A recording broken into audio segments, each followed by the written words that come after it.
കൊടുത്താൽ കൊല്ലത്തും കിട്ടും.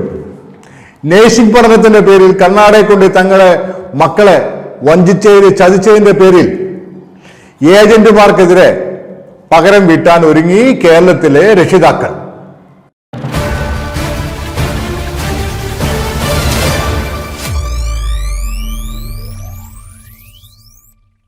നമസ്കാരം, ഞാൻ എം കെ തോമസ്. ഒരുപാട് വാർത്തകൾ ഞാൻ പറയുന്നുണ്ടായിരുന്നു. ഏജന്റുമാരെ വിശ്വസിക്കരുത്, അവർ നിങ്ങളുടെ മക്കളെ കൊണ്ട് ചതിക്കും, നിങ്ങളെ ചതിക്കും, നിങ്ങളെ കഷ്ടപ്പെട്ട് അധ്വാനിച്ചുണ്ടാക്കിയ പണം അവർ പിടിഞ്ഞു വാങ്ങും, നിങ്ങളോ അടിമകളെ പോലെ അവിടെ കിടക്കും. 4 വർഷവും 3 വർഷവും ഇവരുടെ എല്ലാവിധമായ ഹീനകൃത്യങ്ങൾക്കും വശംവദരായി പേടിച്ച് നിലവിളിച്ച് കിടക്കും ക്യാമ്പസ്. പക്ഷേ ഉടായിപ്പന്മാരെ, ഏജന്റുമാരെ, സംഭവം മാറി മറിഞ്ഞു. രക്ഷിതാക്കൾ സംഘടിക്കാൻ തുടങ്ങി. പ്രതികാരം ചെയ്യാൻ അവർ തയ്യാറായിട്ട് നിൽക്കുന്നു. ഡൗട്ട്സ് ഉണ്ടോ? ഏണെങ്കിൽ ഈ ഓഡിയോ ഒന്ന് കേട്ടോ.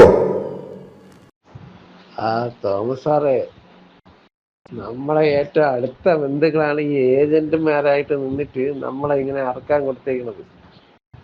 നമ്മളും അതേ രീതിക്ക് തന്നെ. ഇനി എന്താണെന്ന് നോക്കട്ടെ. അവനെ ഞാനും അറക്കാൻ വേണ്ടി നിർത്തിയേക്ക് തന്നെ. ഇതെങ്ങനെ വെറുതെ വിട്ട് നമുക്ക് ഈ നിയമവും കാര്യങ്ങളൊക്കെ ശരി തന്നെ, അതൊക്കെ ഒരു വഴിക്ക് നടക്കും. പിന്നെ നമ്മൾ ചെയ്യുന്ന കാര്യങ്ങൾ അത് കഴിഞ്ഞിട്ട് പിന്നെ അത് വേറൊരു നിയമത്തിൽ കൊണ്ടുവന്ന് അവർ ചേർക്കുകയും എടുക്കുകയും എന്തിനാ ചെയ്തുകൊണ്ട് പോട്ട്. നമ്മളെ പണം കൊണ്ടുപോയി തിന്നാലേ അത് കണക്കിന് നമുക്ക് കാര്യങ്ങളൊക്കെ നടക്കണം. അതല്ലെങ്കിൽ അവനെ തിന്നാനൊന്നും അനുവദിക്കില്ല. അവനും അവന്റെ കൂട്ടാളികളും കൂടെ ചേർന്നിട്ടാണ്. അവന് ഒരു മാസത്തെ ഫീസൊക്കെ ആയിരിക്കും ചിലപ്പോൾ അവർ ഓഫർ ചെയ്തിട്ടുള്ളത്. അവനവിടെ പഠിക്കുന്ന പയ്യനാണ്. അപ്പൊ ഏറ്റവും അടുത്ത ബന്ധക്കാരാണ്, സ്വന്തക്കാരാണ്. അങ്ങനെയുള്ളവര് നമുക്കിട്ട് അങ്ങനെ ചെയ്ത് ചിലപ്പോഴത്തേക്കേ നമ്മളെ പണം അവര് ഉദ്ദേശിക്കുന്നേക്കാളും 2 ഇരട്ടി 3 ഇരട്ടിയൊക്കെയാണ് നമ്മൾ കൊടുത്തേക്കുന്നത്. അവന് കിട്ടുന്ന തുച്ഛമായ പൈസയാണ്. ആ രീതിക്ക് ചെയ്യുമ്പോഴത്തേക്ക് അവനും അങ്ങനെ വേറെ രീതിയിൽ അങ്ങനെ രക്ഷപ്പെട്ട് ഇറങ്ങാനൊന്നും ഞാൻ സമ്മതിക്കൂല. ആ രീതിക്കൊക്കെ തന്നെയാണ് അതിന്റെ നിയമങ്ങളൊക്കെ വരേണ്ടതെടുത്ത് വെച്ച് കാണാം. നമ്മൾ ഈ ഭൂലോകത്ത് നമുക്ക് ജീവിക്കണ്ടേ?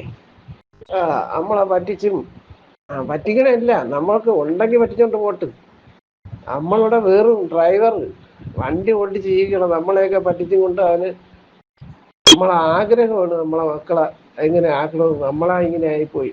മക്കളെ എങ്ങനെ ഏതെങ്കിലും രീതിയിൽ രക്ഷപ്പെടുത്തി എടുക്കണം.